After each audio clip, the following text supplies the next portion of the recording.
sair hoje.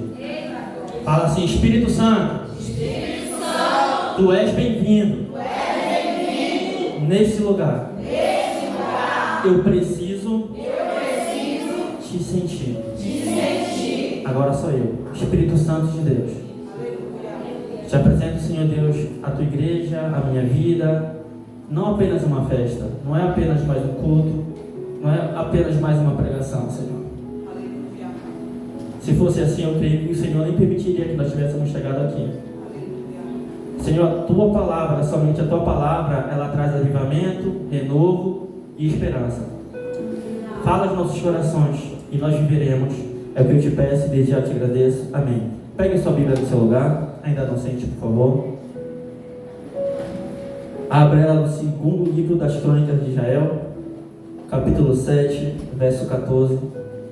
Quem achou, vai dizendo amém.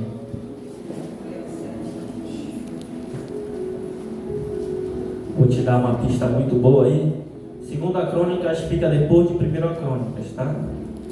Vê se te ajuda um pouco, né?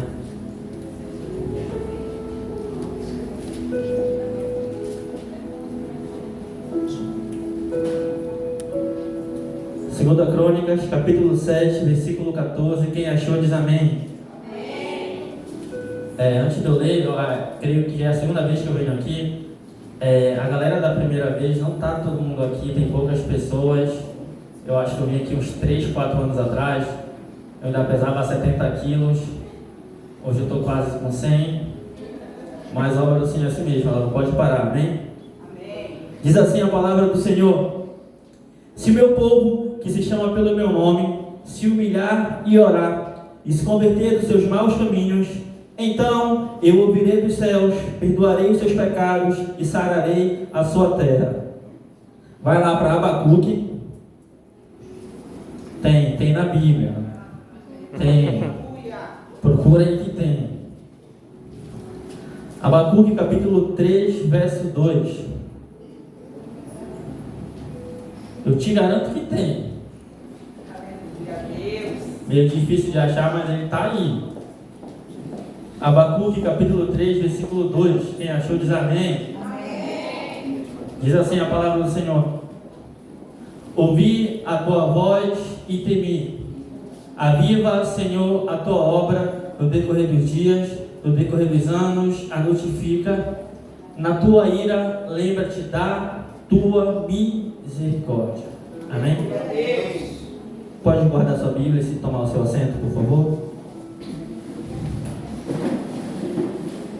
Quem leu a Bíblia hoje diz amém. Não, né? Não leu não. Mente não. Vamos lá, como a irmã falou no começo do culto. Primeiro lá, vamos diferenciar avivamento de movimento. Eu amo muito, sabe? Quando o Espírito Santo ele enche a igreja, ele enche a casa. Quando tem todo um mover, quando tem o derramado do Espírito Santo, isso é muito bom, muito prazeroso, mas isso não é um avivamento. Isso é a manifestação da presença de Deus. Vou te dar um exemplo. Eu posso muito bem, irmão, dar uma rajada de línguas estranhas. Posso. Mas quando eu sair daqui, tu me vê com cigarro na mão. Posso muito bem. Porque a manifestação do Espírito Santo é uma coisa, o avivamento é outra. Jesus, o que é o avivamento? Vamos lá. Avivamento é o ato de se avivar, ou seja, tornar mais vivo, mais ativo, mais intenso, despertado e nítido. Jesus, o que é o avivamento quer dizer? Vou tentar mastigar para ti, é como se fosse uma nova vida. A Bíblia diz que nós estávamos mortos em nossos pecados e delitos.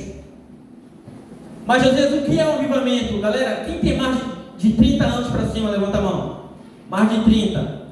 Vamos lá, eu acho que peguei muito pesado. Mas quem tem de 20 para cima? Amém. Quem aqui tem mais de 2 anos caminhando com Jesus? Mais de 2 anos. Deixa eu te fazer uma pergunta, tu responde para ti mesmo, tá? A intensidade, o amor que eu tenho hoje por Jesus é o mesmo da minha primeira semana de convertido? Vou te dar um exemplo. No meu primeiro amor, irmão, podia estar chovendo o pau d'água, mas eu vinha pro culto. Ia para a célula. Mas depois de 5 anos de convertido, ainda não tinha nem chovido. Só tinha fechado o tempo. Eu falava, não vou hoje, vai chover. Não tinha nem chovido. No meu primeiro amor, quando eu estou com o meu coração avivado, quando eu estou com o meu coração cheio do Espírito Santo, quando eu estou começando um relacionamento com Ele, eu não olho os problemas. Deixa eu te fazer uma pergunta aqui, eu sou muito interativo, tá? Quem aqui está devendo a Nubank? José, eu estou devendo a Nubank, eu não paguei a Nubank. Quem está devendo a Nubank? A Inter. Deixa eu ver aqui. Taberna. Quem está devendo alguma conta? Quem tem alguma conta para pagar ainda? Tá. Quem hoje está enfrentando algum problema em casa? Algum problema com o marido? Algum problema com a esposa? Algum problema com o filho? Irmão, até eu desajo aqui agora. Mas a irmã que levantou a mão todas as vezes. Brincadeira. Mas essas coisas não me paravam antes. Por que agora para? É porque em algum momento eu deixei de vivenciar aquilo que Deus me chamou para vivenciar. Em algum momento eu troco a minha vida, a vida que Deus quer que eu tenha, pela vida que eu quero. Quer ver? Vou te dar um exemplo bem básico. É muito bonito quando a gente vê crianças dançando na presença do Senhor. Sabe por que é bonito e raro? Porque a nossa geração de hoje, de crianças, é só o TikTok. E é só o auge da cultura brasileira. Então isso é diferente. E o avivamento do Espírito Santo, ele é diferente.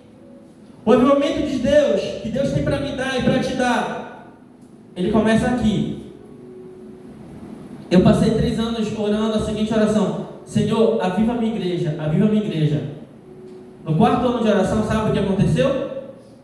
Deus não avivou a igreja. Deus ele só me respondeu no secreto: antes de eu avivar a igreja, eu tenho que avivar você. Sabe por quê? A gente fala assim, não, a gente olha muito para o nosso lado. A gente fala assim, Senhor, aviva o irmão primeiro. Não, não é o irmão do lado primeiro. Eu não sei se tem aqui, mas lá na igreja que eu congrego tem. Não é para se acusar, tá? Lá na igreja onde eu congrego, tem um irmão, rapaz que é muito fofoqueiro assim, sabe? Ele não guarda segredos assim. Eu sei que não tem aqui, é só na minha.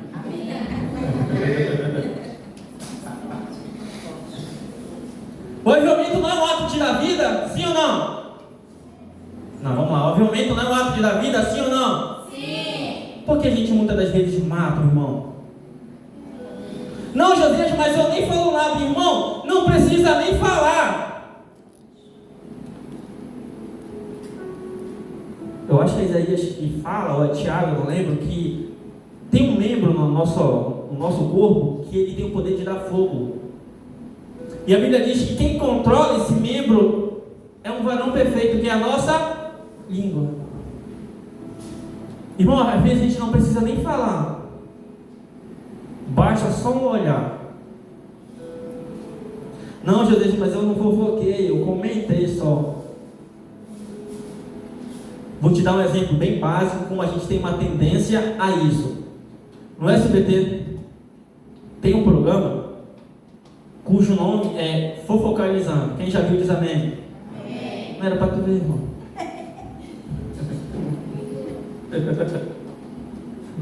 Metade daquela galera que está vendo ali é cristão. Sendo que não era para a gente estar vendo aqui. Eu vou perder o meu tempo com um programa sobre fofoca.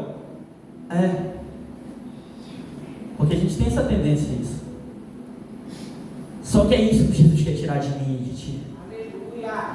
Sabe o que é um avivamento? É quando eu começo a deixar de me parecer comigo e me pareço com Jesus. E é difícil, irmão. sabe? Vou te dar um exemplo bem básico de um avivamento, quando Deus ele começa a entrar na minha e na tua vida e começa a mudar o nosso viver. Tinha um rapaz na minha célula que ele tinha o mistério do atraso. Atrasava na célula, a célula começava às 8, ele chegava às 8h30. Aí ele começou a trabalhar comigo. Tá. E assim, tudo que Jesus te dá e me dá, a gente tem que usar para edificação nossa e edificação do reino, amém? Só que eu não estava conseguindo mais tratar ele na célula. E Deus me deu esse método de tratar ele no trabalho. Aí, como lá na loja eu ficava um cargo acima dele, na loja ele teria que me obedecer, assim como na célula. Primeiro dia de trabalho era 8, chegou 9. Eu falei, volta para casa. Aí no primeiro dia de célula, já quando era o chefe dele, fica. Aí ele falou, mano, por que tu tem posicionamento comigo no trabalho e na célula não? Eu falei, mano, deixa eu te explicar uma coisa. Que espírito é esse que ele me enche na igreja e não me faz chegar no horário do trabalho? Josias, avivamento é isso. Avivamento não é coisa grande. A gente pensa que a gente só vai viver um avivamento com Deus quando eu fazer um paralítico andar. Não.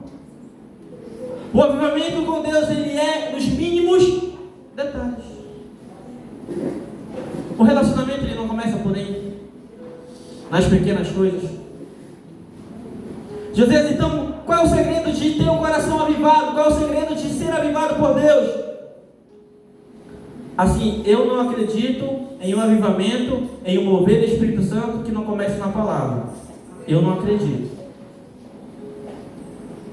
Eu lembro que teve um ministro que ele veio pregar aqui na IEQ, lá da Pedreira, na verdade, e no anúncio estava assim, ministro avivalista, e aquilo chamou minha atenção. E eu falei, eu quero ir para aprender. Ele pregou 2 horas, irmão, só Bíblia. Eu falei, não acredito. 2 horas só Bíblia. Aí ele falou, daqui que começa. Porque antes de eu viver um avivamento, eu preciso conhecer quem vai me avivar. Chega um determinado período na minha e na tua vida que a gente começa a deixar de crer em Deus. Eu prefiro que isso só tenha acontecido comigo. Chegou um período da minha vida que eu acreditava que Jesus não podia mais abrir o mar. Chegou um momento na minha vida que eu deixei de acreditar que Jesus podia fazer um paralítico andar. Jesus, como é que isso acontece? É quando eu deixo de crer que Deus pode mudar a minha vida, a minha história, o meu trabalho, a minha casa. É como se a nossa fé em Cristo ela fosse diminuindo. Eu creio que não foi só comigo, que não seja só comigo que isso tenha acontecido. Vou te lembrar, Deus, uma vez, Ele fez o mar se abrir. Uma vez, Deus, para chamar a atenção de um homem, fez a sarça pegar fogo, mas o detalhe, a sarça não se consumia. Deus, uma vez, Ele fez fogo descer do céu. Deus uma vez falou assim, haja luz, e houve luz. Uma vez Deus soprou em um barro, e aquele barro tornou a ser um espírito vivente.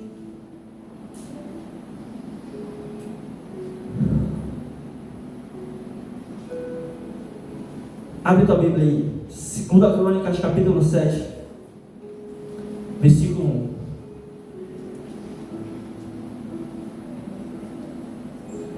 Diz assim a palavra do Senhor: tendo Salomão acabado de orar, desceu fogo do céu e consumiu o holocausto e os sacrifícios, e a glória do Senhor encheu a casa. Eu li que a glória do Senhor, e tu leu também, que a glória do Senhor encheu a casa, o templo daquele tempo. Só que o meu coração me faz crer que Deus fez aquilo ali, mas Ele pode fazer isso aqui hoje. Ele pode se encher esse lugar da glória dEle. Mas para isso Ele precisa encontrar um coração disponível.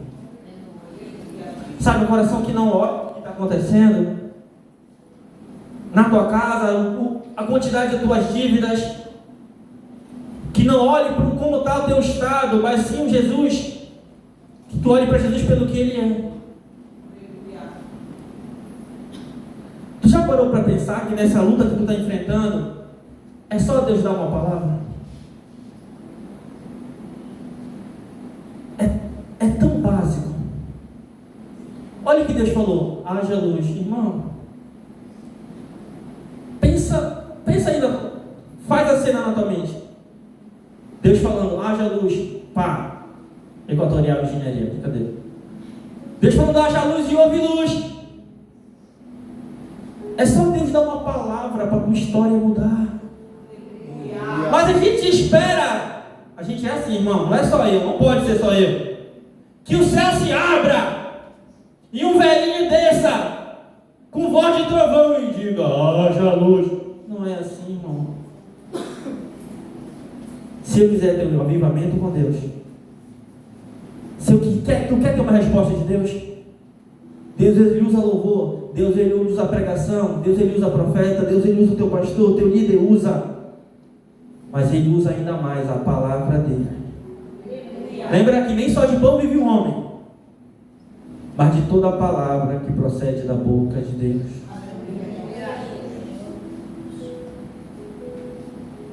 E a gente tem que passar por esse avivamento, se transformar da nossa língua.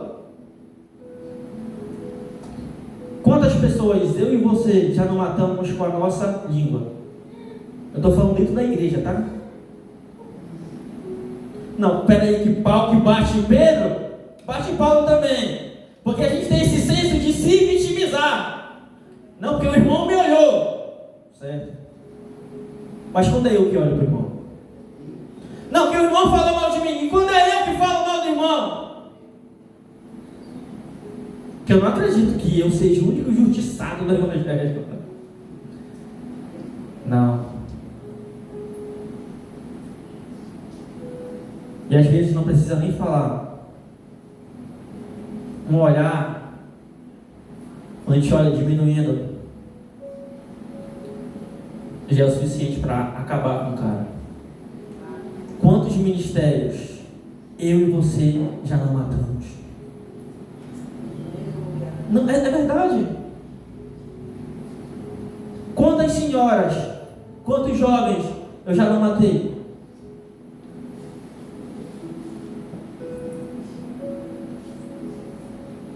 Quantas pessoas já entraram e já saíram da minha igreja? Porque é mais fácil eu falar, botar a culpa no demônio, né? Do que falar: não, sou eu. A culpa é minha.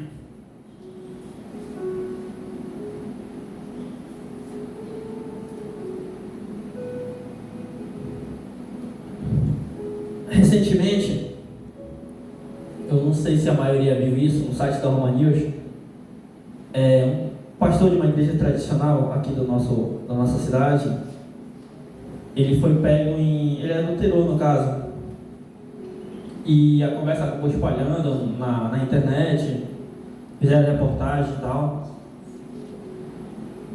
e assim, eu entendo o seguinte,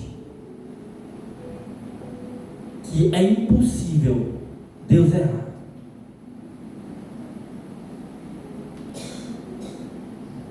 Josias, o que tu quer dizer? Que Deus não errou quando escolheu ele. Trazendo para mim e para ti, Deus não errou quando me escolheu e te escolheu. A gente vai, às vezes tu fala isso porque tu não conhece mais como eu sou, tu não conhece a minha história, tu não conhece a minha idade. Não preciso nem conhecer, irmão. A gente tem uma desculpa, né? Não, eu sou muito novo. Quando tá novo, sou muito novo para servir Jesus. Aí quando vai pegando uma idade, não, já sou muito velho. Então qual é a melhor idade para servir Jesus? O pregador de Eclesiastes, ele fala o seguinte: tudo quanto vier a minha mão e a tua mão para fazer, faz conforme as tuas forças. Vou ler de novo para ti aqui.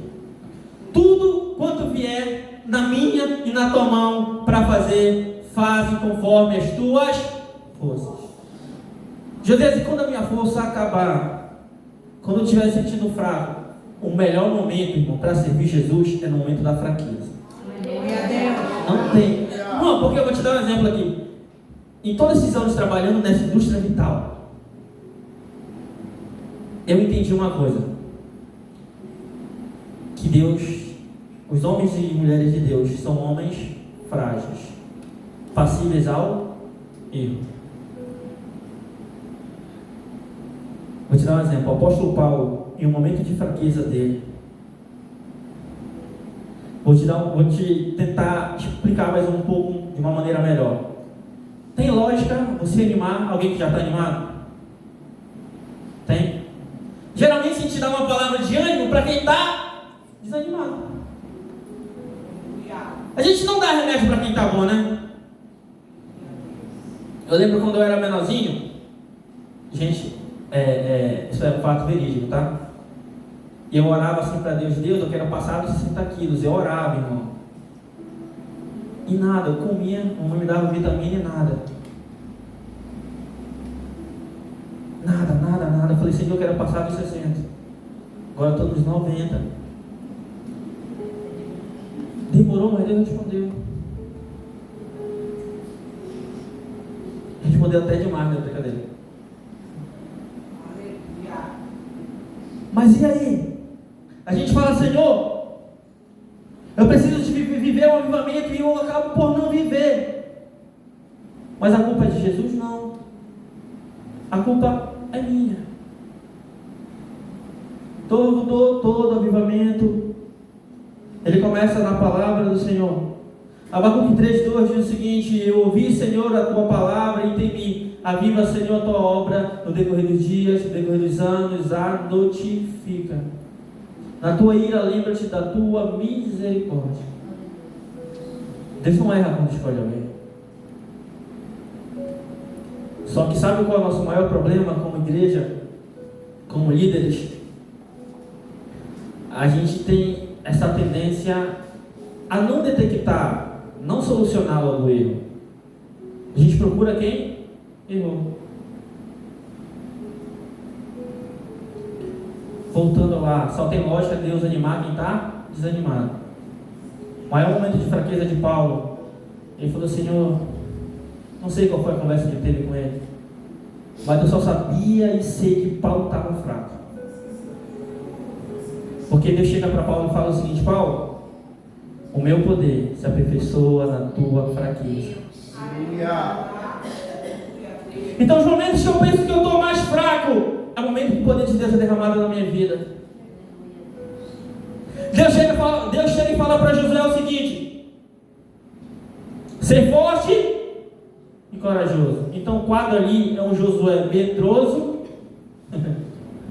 e fraco. É como se Deus chegasse para Josué: Josué, toma um caribé um pouquinho, uma vitamina aqui, toma um açaí e vai para a guerra. Momento de medo, momento de fraqueza, é normal na vida do cristão. Vamos lá, uma pergunta aqui: qual foi o profeta que foi para a caverna com medo? Qual foi? Jeremias, né?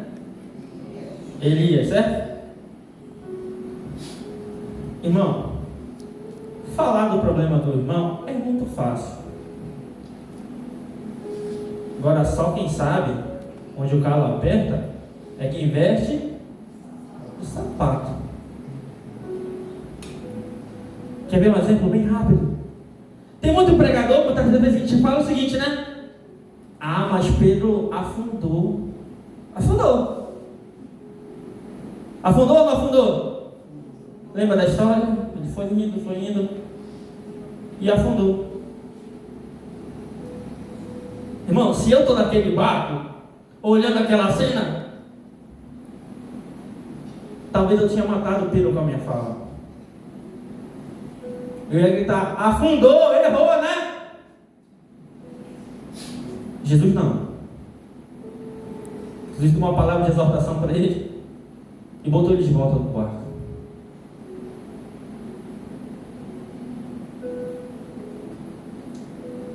Até quando eu e você vamos matar as pessoas na nossa igreja? Jesus só fala isso porque tem muito irmão que saiu da igreja. Verdade.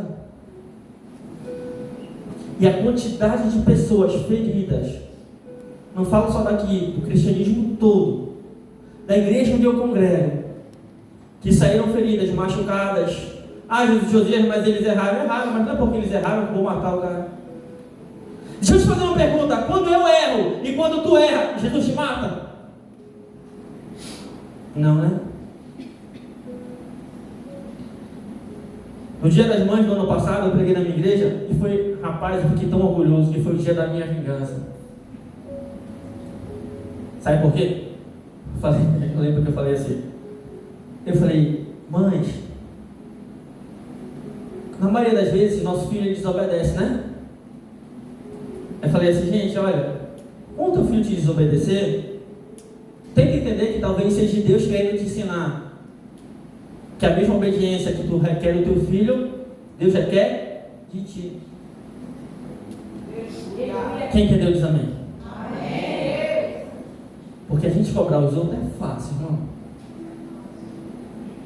A gente fala assim, não mexe dentro da tomada, o cara vai lá e mexe. Deus, ele faz a mesma coisa. Deus fala assim, não vai por aqui, eu pego e vou. Aleluia. Não é uma coisa tão simples. Deus, ele guia, certo? O avivamento, ele guia, o avivamento, ele vem da palavra, e o manual está aí, a gente não lê porque não quer. A gente não lê porque a gente não quer. E matamos as pessoas dentro da nossa igreja, e Deus não me chamou e não te chamou para matar. Deus, ele me chamou e te chamou para dar vida. Jesus é vida e vida em abundância. Só que a gente tem essa tendência de procurar quem errou. Lá em 2 Reis, capítulo 6, Eliseu faz o machado. Faz o quê? Fala assim, flutuar.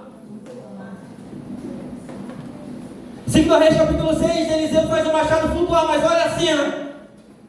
Eliseu chega e pergunta assim: aonde caiu o machado?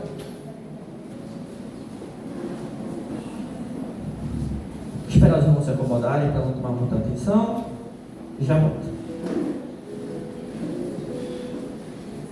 Eliseu chega e pergunta aonde caiu o machado. Irmão, o homem de Deus, a mulher de Deus, quando ele chega no local, ele não tem que procurar o causador do problema. Repete assim comigo: Deus. Não, vamos lá com força. Deus me chamou para ser a solução. Amém. Deus, ele chama Eliseu para ser a solução. Está todo mundo querendo o machado. E não sei quem, não interessa quem também. Acabou que está usando e o machado caiu na água. Só que Eliseu, ele poderia chegar, irmão, chama o cara que errou, chama o cara que deixou o machado cair, fala para ele passar lá no escritório comigo que eu quero falar com ele.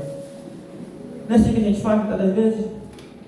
A gente fala assim, olha, eu quero falar com ele. Não, Eliseu não chegou assim. Eliseu chega e pergunta, aonde o machado caiu? Porque o problema já estava lá. A gente chega, né, tem algum problema na igreja, a gente, em vez de chegar apaziguando, não, irmão. A gente vem com a gasolina e tchá. Ainda vem com isqueiro no bolso. Mas Deus não me chamou para isso. Deus me chamou e te chamou para ser a solução. Ele chega e fala assim, aonde o machado caiu? O cara falou, foi bem aqui. Pronto. Viu o problema? Ele chegou ali como solução debaixo da graça de Deus. Orou, o machado levantou, pronto, a vida seguiu. O machado foi usado de novo. Agora se eu teria deixado o machado para lá, sabe? Mas sabe o que eu aprendi com essa passagem agora? Que Deus não deixa ninguém de lado. Irmão, se fosse eu de verdade, pensa comigo, qual é o mais fácil? Deixar o machado lá e pegar outro machado e continuar? Não é mais fácil isso? Ou é mais fácil tu ir lá embaixo e pegar o machado? Gente, pensa aí, tu perder uma chave aqui lá no Tucunduba, naquela laminha lá. Não é mais fácil tu chamar um chaveiro, pegar, fazer outra chave, outra coisa? Não é mais fácil isso? Era mais fácil Eliseu pegar o outro machado e dar para o cara que tinha perdido. Mas não, ele foi lá atrás daquele machado velho. Aleluia, Deus. Aquele machado tinha caído, irmão. Todo mundo já estava desanimado. Deus, aleluia. Não tem mais jeito para esse machado. Deus chega e fala, não, vai ter jeito. Deus não descarta nada. Muitas das vezes eu sou esse machado que estava perdido, sabe? Não interessa se tu mesmo te jogou, se te jogaram. O que interessa é que Deus não abre mão de ninguém. Aleluia. Deus não abre mão de ninguém. Aplauda o Senhor Jesus.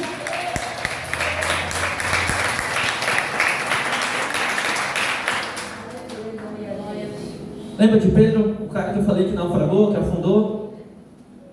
Né? Quantas vezes o galo cantou antes de Pedro negar? Quantas?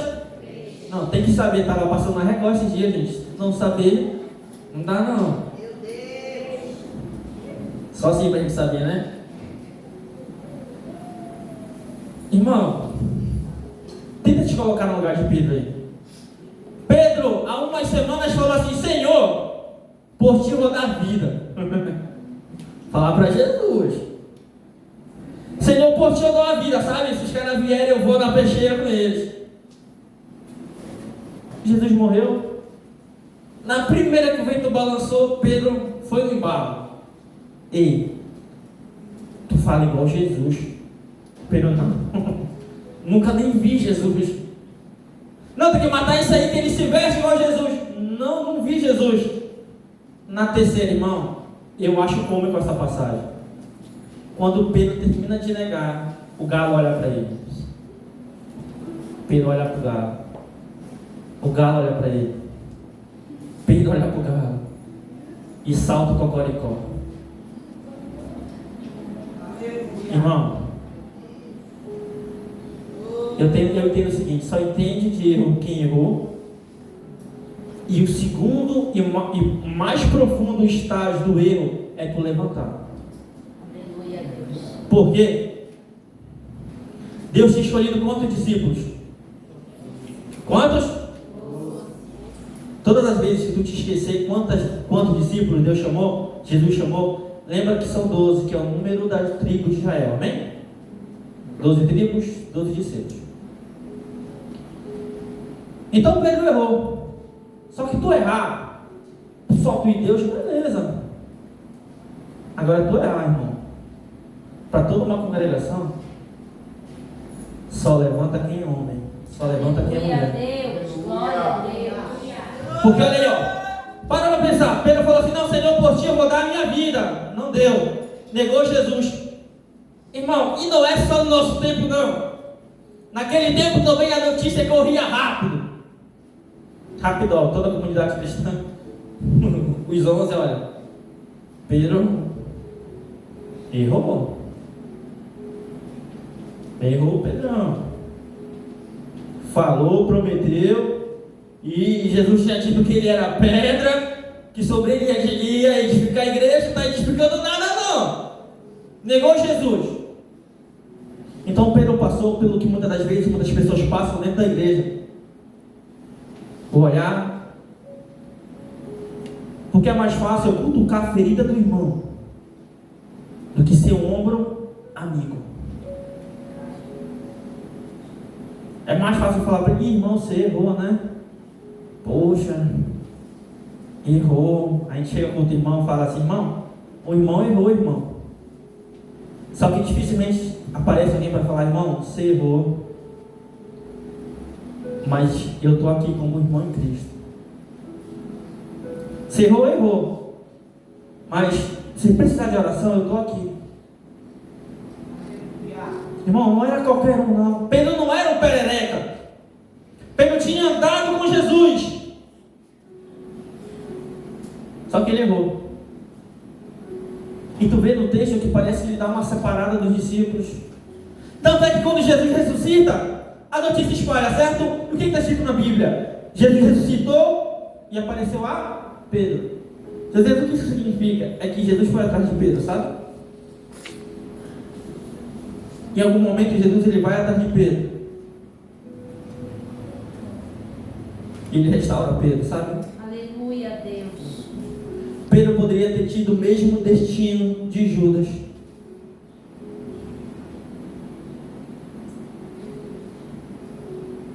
Mas Jesus não desistiu de Pedro. Irmão, eu já tinha desistido de Pedro, Tiago, João. Só que está todo mundo reunido, sabe? Jesus chega lá e fala assim: paz seja convosco. Se é eu, já chego metendo o dedo na fila de todo mundo. Ó, esse aqui falou que ia fazer e não fez. Esse aqui errou, esse aqui fez aquilo, aquilo outro. Deu não. Jesus não, porque Jesus ele já sabe qual é o problema. Ele chega como solução. Sabe, eu não sei se o teu ministério, o teu departamento, a tua célula, a tua vida está tendo algum problema. Mas eu sei de uma coisa: Jesus ele é a solução. Aleluia. Jesus diz: mas eu estou desempregado, não sei o quê. Tá bom. Só que é nesse momento que Jesus ele vai testar a tua fé. Sabe, eu ainda creio em um Jesus, em um Deus que muitas das vezes usou corvos para alimentar o profeta.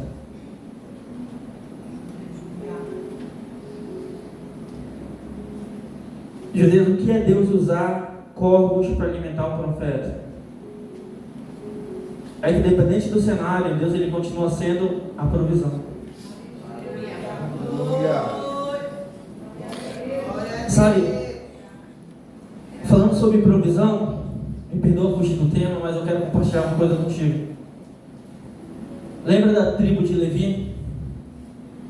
Era a única tribo que não tinha herança em Israel. Olha, isso daqui é para Gerson, um pedacinho de terra. Não sei como é na tua casa, sabe quando tem aqui um exemplo que o avô morre, tem a divisão de terra lá e tal, que todo mundo quer se matar, assim, não, essa parte é minha, essa parte é do outro lá. Teve a divisão lá em Israel. Ó, isso aqui é de Dan, de Gerson, Manassés, está aqui, todo mundo agasalhado. Só que ficou uma tribo de fora. Irmão, se é eu, rapaz, tinha chamado ele, Moisés, Senhor, todo mundo está agasalhadinho, e a minha parte? Eu não sou israelita também. A gente não é assim, a gente olha a vida dos outros e fala: Senhor Deus, está fluindo para todo mundo, a tua bênção está jorrando para todo mundo, e quando vai jorrar a minha? A gente fala assim: Senhor, eu estou trabalhando na tua obra, eu estou sendo um obreiro, estou me esforçando, e não está fluindo. Mesmo assim, o Senhor ainda permitiu que o desemprego chegasse na minha casa. Só que Deus falou assim para Moisés: Moisés, fala para os levitas que eu sou a herança deles. Aleluia, Deus, aleluia. Irmão, da tribo mais lisa de Israel, eles passaram a ser a tribo mais rica da história de Israel. Aleluia, Deus.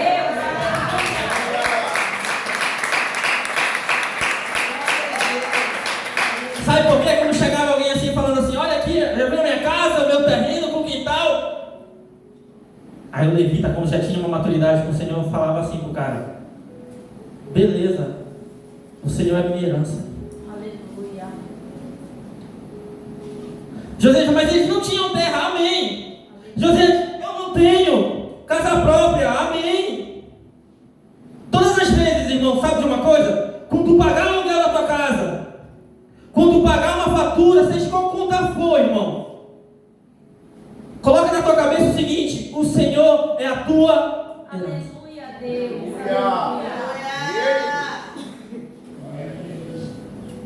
Tu lembra do significado de Ebenezer? Irmão, acordou amanhã, Ebenezer. Acordou depois de amanhã, Ebenezer. Chegou na tua casa, jantou, Ebenezer, irmão. Até aqui o Senhor me ajudou. Deixa eu fazer uma pergunta. Tu acha que é fácil uma igreja ficar um ano aberta? Tu acha que é fácil todo culto cantar, todo culto pregar? Não! Só não sabe a guerra que tu enfrenta. Só a pastora sabe a guerra que ela enfrenta para estar aqui. Só tu sabe a guerra que tu enfrenta para estar aqui. Só tu sabe como é que está a situação na tua casa, na tua família. Eu estou te vendo, olhando aqui, tu está arrumadinho, bonitinho, rindo aí. Mas eu não sei como está a tua casa lá. Não sei como é, não sei qual é a tua história. Mas sabe de uma coisa que aconteceu com Jó? Jó, cheio de prova. Uma vez ele falou assim: eu sei que meu Redentor vive. Ele não estava não, só numa guerra não, era sentimental, financeira. Todas as áreas da vida de Jó ele estava enfrentando porrada. Só que, irmão, ele chegou e falou assim: olha, eu sei que meu Redentor vive. Não, o diabo já, olha, Jó, mas tu perdeu os teus filhos. Meu Redentor vive. Olha, Jó, tu perdeu tudo que tu tinha financeiramente. Meu Redentor vive. Aleluia, Deus. Irmão, falar isso é muito fácil, né? Mas e quando Deus me colocar numa situação parecida? Será que eu vou ter fé de dizer assim: Deus deu, Deus tomou?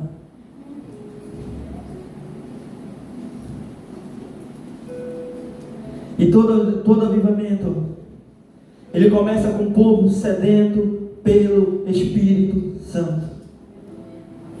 Sabe que uma das funções mais bonitas do Espírito Santo, a principal dele é me convencer do pecado, do reino, da justiça e do juízo. O Espírito Santo, ele trabalha no meu discipulado. É ele que me convence. É ele que me converte quando eu permito. Amém? Só que uma das funções do Espírito Santo, sabe qual é o que ele faz? Ele testifica com o meu e com o teu Espírito o quê? Ele me faz lembrar do que eu sou. Muitas das vezes na nossa caminhada com Deus, possa ser que eu esqueça quem eu sou.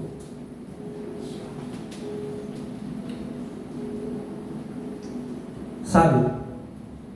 Muitas das vezes a gente perde a habilidade de ouvir. Jesus, o que é isso? Estou cantando, estou pregando, eu só falo, e perco a habilidade de ouvir.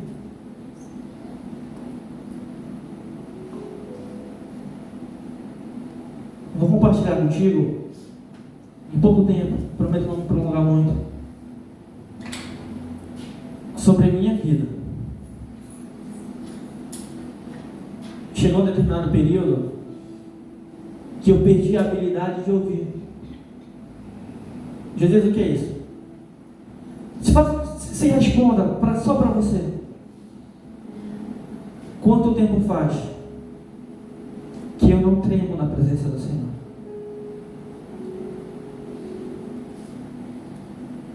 Será que é só mais um culto?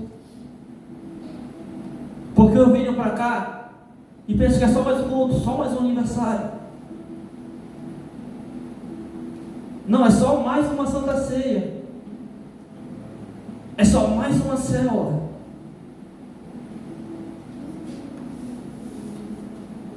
Lembra dos filhos de Eli? Ofni e Finés? Se acostumaram com a presença do Senhor.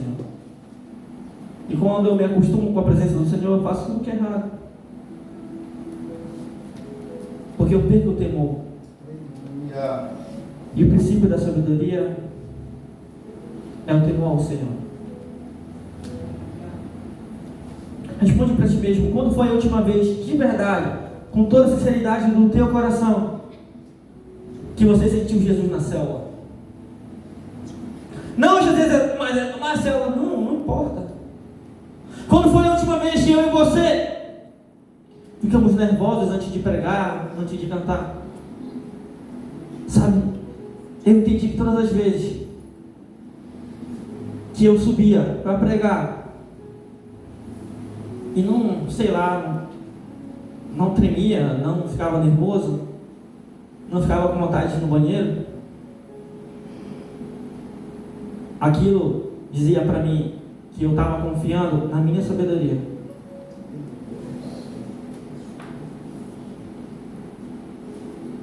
Só que eu não tinha que confiar na minha sabedoria. Não tinha que confiar no dom de Deus. Jesus, o que significa confiar no dom de Deus? Tu lembra, né, que o dom e o chamado de Deus é irrevogável, tá? Não é porque o cara vacilou que ele deixa de ser pastor. Eu entendo o seguinte: uma vez consagrado, sempre consagrado. Calma que Deus está ressuscitando alguma coisa dentro de ti.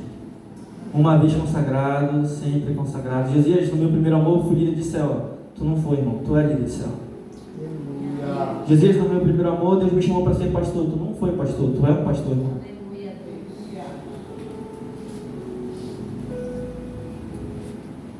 E eu perdi a habilidade de ouvir. Quando eu perco a habilidade de ouvir, eu perco a habilidade de sentir Jesus. E a pior coisa, irmão, é tu tá pregando, tu tá cantando, tu vem à igreja sem incendiar, mas tu aqui só. Aí eu tenho alguma coisa errada. Porque antes de através da tua vida, o povo sentir Jesus, ele quer me fazer sentir primeiro. Porque antes da palavra chegar aí, ela tem que dar aqui primeiro. Se não é fácil, não. Aí teve uma menina vigiar na igreja. Aí eu falei, pastor, eu não vou pregar sentindo nada, sabe? Ela, tá bom. Pensei que ela falasse assim, não, meu filho, vai pregar assim. Ela, tá bom. Irmão, eu só cheguei. Eu já cheguei chorando. Eu chorei como eu nunca tinha chorado em um bom tempo.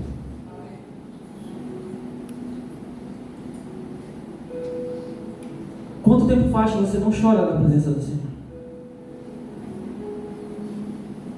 Porque eu tinha, sabe, eu jejuava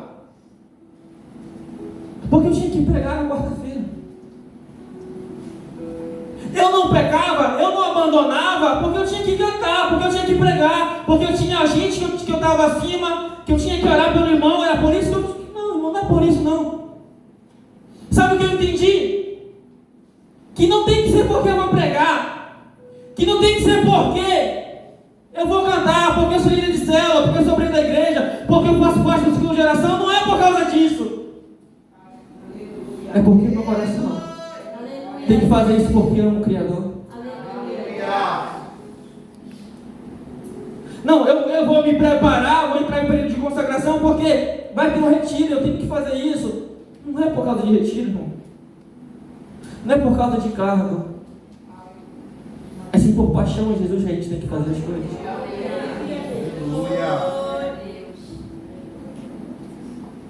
Aí eu acostumei. Aí eu fiquei um período sem pregar.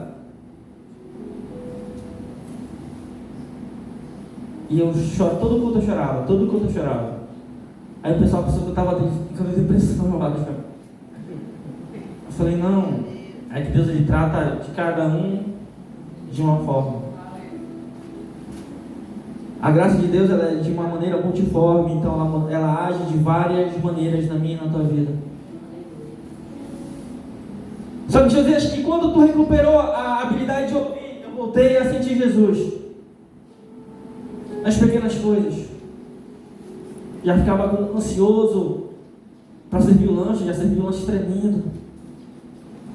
É nas pequenas coisas. Então eu entendi que Jesus estava me chamando para um avivamento. Sabe o que está escrito em Mateus 11, 28? Vinde a mim todos vós que estáis cansados, sobrecarregados e oprimidos, e eu vos aliviarei. Tomai sobre vós o meu jugo, e aprendei de mim que sou manso e humilde de coração, e encontrarei descanso para vossas almas, porque o meu jugo é suave, o meu fardo é leve. Irmão, sabe, aquilo ali não era para a multidão, não. Aquilo não pode ser só para a multidão. Esse convite de Jesus não pode ser só para o cara que está vindo a primeira vez, irmão, para a igreja. Esse convite é para mim, é para ti, para o pastor, para todo mundo. Porque chega um determinado período na obra do Senhor que eu fico cansado, não fica? O cara falar para mim que é o brasileiro não cansa, irmão, tá brincando. Ela cansa, ela não te mata, tá? Cansar é uma coisa e morrer é outra. Vou te dar um exemplo aqui. Tem algumas igrejas que fazem vigília, né? E algumas igrejas trabalham com o porteiro a vigília toda. Irmão, vou botar o cara 6 horas em pé? Não. Botar alguém para realizar o irmão lá atrás. Que não dá, que vai cansar. Outro dia o irmão tem que trabalhar. Então a obra do Senhor ela cansa, ela não mata. Só que a obra do Senhor talvez ela me dá um período de descanso. Lembra de Jesus? Jesus teve um momento que ele descansou e ficou com sede. Só que, preste atenção, até o descansar do Senhor ele trabalha. Jesus parou para descansar. A mulher veio para beber água. Jesus foi e deu água para ela. Na calmaria, sabe? Não espera Jesus te responder de uma maneira grandiosa. Sabe, todas as vezes que eu esperei Jesus me responder, sabe, abrir os céus, abrir o tucunduba no meio assim, abrir o outeiro no meio assim, eu vi peixe para lá, peixe para cá, não operou assim. Porque eu espero uma tempestade. Não, Jesus ele está na tempestade. Às vezes ele não está. Às vezes ele responde no lanche de célula. Às vezes ele responde de uma maneira pequena. E Jesus ele pode sim usar um profeta para chegar em ti e falar assim: eis que te digo, pode, irmão. Mas o maior lugar onde Deus, o Espírito Santo, responde a minha e a tua oração, sabe onde é? No secreto. No teu momento de intimidade.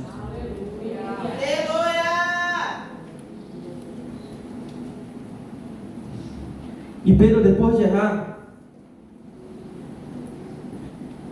ele enfrenta. Quando a gente erra, o problema não é só os outros, é a gente mesmo, sabe? Porque, irmão, vou te ser sincero, às vezes a gente cria coisas na nossa cabeça. O irmão não estava nem olhando para a gente. A gente fala: não, o irmão estava olhando para mim. Não estava nem olhando, irmão. É porque a gente já está assim, sabe? Não, foi para mim. Não é. A gente fala assim: não, a pregação, o culto de hoje era para o irmão que não veio. Se ele não veio, não era para ele. Era para mim e para ti que estamos aqui. Aí, a gente fala: não, eu errei. Só que entende uma coisa: o meu erro não define quem eu sou. Vou te dar um exemplo. Deus ele fala, gente, é difícil Deus elogiar alguém. Tu vai ver na vida, é muito difícil Deus estar elogiando alguém. Deus é... Só que Deus ele fala o seguinte assim: Davi ele é um homem segundo o meu. Não era rei ainda, tá? Chega e fala para Samuel: Samuel, encontrei um homem em Israel que é segundo o meu coração. Anos depois, ele cai com Batseba. Pensa como ficou a cabeça dele. Tu olhar para o reino e todo o reino saber que tu errou? Irmão, só continua quem é homem, cara. Só continua quem é mulher, irmão. E tem que estar muito ligado com Jesus para levantar. Só levanta de um erro. Porque eu entendo que no erro Deus ele entra com avivamento também. Ele traz firmeza, ele traz força, ele traz rigidez. Eu acho que é um salmo que diz o seguinte: que ainda que o justo caia, ele levanta 7 vezes. Creio que é Provérbios que fala que a luz do justo é igual à aurora, que vai brilhando até ser dia perfeito. Uma noite escura não define que o meu ano todo vai ser escuro. Um erro não pode definir quem eu sou. Josias, e o que? Então, qual é a minha definição? Isso. Qual é a minha definição, Josias? É o que o Espírito Santo faz. Ele testifica com o meu e com o teu Espírito que a gente é filho dele. Paulo fala, olha, o Espírito Santo ele testifica com o meu e o teu Espírito que eu sou filho. Eu era órfão, irmão. Mas agora eu sou filho. Dia dos Pais passou, né? A gente tem um ditado que pai é quem cria, né? Né? Pode ser. Mas, assim, biologicamente, pai é quem faz, né? Lembra quem te formou desde o ventre materno? Jeremias. Deixa ele falar para ele, olha, Jeremias, eu te escolhi desde o ventre materno. Aleluia. E te constituí profeta às nações. Então, tu não é pastor à toa. Tu não está aqui à toa. Tu está aqui debaixo de um propósito.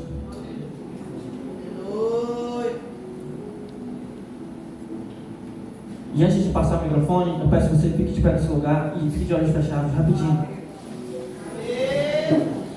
E coloque a mão no seu coração, rapidinho, por favor.